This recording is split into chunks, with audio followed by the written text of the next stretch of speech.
how amazing. Senator-elect Rand Paul going to the Senate. Senator, I just want to say congratulations to you. Well, thank you. It's good to be with you again, Alex. My first question is, they threw everything they could at you, one of the biggest demonization campaigns in modern history. It failed. What does that say about the dinosaur corporate establishment media? Well, I think it's amazing that, not only did they throw the kitchen sink at us, they made up a few things along the way. But what I would say is that the mainstream media doesn't control the process anymore. I think there are so many other outlets where people are getting their news. Talk radio is a big one. The Internet's another big one. And I think also that the scare tactics of saying, oh, so-and-so is going to take away or cut off your grandmother's Social Security doesn't work anymore, because people realize that if we do nothing, no one will have Social Security, no one will have Medicare, because the politicians have basically spent all the money, and there has to be some reform. Whether you like it or not, there's going to have to be some kind of entitlement reform. Well, moving quickly through these questions, again, you're gracious to join us. Obviously, I'm sure you know that Cass Sunstein at the White House, the commissioner of the FCC, said freedom without government control of media was an aberration. They're really moving in right now to try to curtail free speech. What's your concern with that, Senator?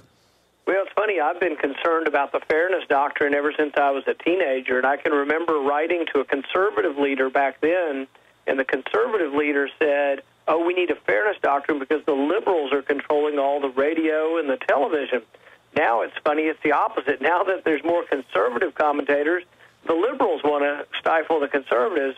But I think free speech is free speech, whether it's a liberal commentator or a conservative commentator, and that we shouldn't have the government involved in deciding what we hear on the radio waves, what we read in the newspaper, what is written in books.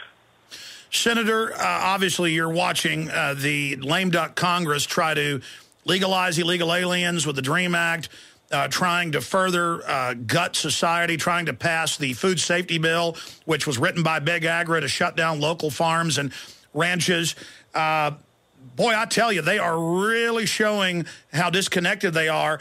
Are you going to try to lead in the Senate to make sure that whatever horrible things they do, like Obamacare and other things, are repealed? Absolutely. And the other thing is you got to wonder why, when we just had such a big historic mandate of an election, that they're trying to ram all these things through in a lame duck. Of course, we know why, but the thing is we shouldn't let them do it. The people have spoken and elected, nearly 100 new people in the House, 13 new people in the Senate, that we need to wait till the electoral process has been allowed to occur and the new people get there. So, yes, anything they try to do in this session, I think we will try to reverse. And I think that you're already hearing people. People are saying that let's wait for the new people. That's what Senator DeMint said today. Let's wait for the new senators. Absolutely. They've certainly been rebuked in their activities, but they're like a bunch of drunken sailors trying to steal as much as they can. Speaking of your father, headline, Ron Paul, author of In the Fed, to lead panel overseeing central bank. Are you going to join with your father in an attempt to get rid of the private Federal Reserve System that won't tell Congress where the trillions went? Well, how exciting is it to have the probably historically the number one critic of the Fed being in charge of oversight of the Fed? That's got to excite people throughout the country, and I think a lot of good will come of it. I think the first thing we have to do is try to audit the Fed and have a real, meaningful audit of the Fed. I was amazed at the coalition my dad put together. Over 330 people in the House signed on to it, 30-some-odd people in the Senate, and yet, like so many legislative shenanigans, they stole victory from him, and they gave us a watered-down audit. But even the watered-down audit, we're getting some information about what the Fed bought. But, boy, he could really get through. If he could get through a real audit, I will be supporting and introducing that in the Senate as well. So I think the potential for us shedding some light on what the Fed does is enormous. A lot of folks obviously want your father to run for president. Are you thinking about, or are you getting questions, Senator-elect, about running for president yourself? Well, no, but it's very complimentary to get such a question. But, you know, I think I haven't even really been sworn into my first office, so it might be premature for me to be thinking about it. Well, it was the same thing with George Washington. He went right from general to president. I mean, we need doctors and farmers and people to be senators and presidents. We don't need, the lawyers. I mean, it's so great that you and your father are both doctors. I mean, you're there right now seeing patients today in between this interview. Your victory is our victory, and I just want to commend you. Well, I appreciate that, and I know you've got a lot of loyal listeners, and we hear from them, and we meet them across the country and all across Kentucky. I end up running into your loyal fans.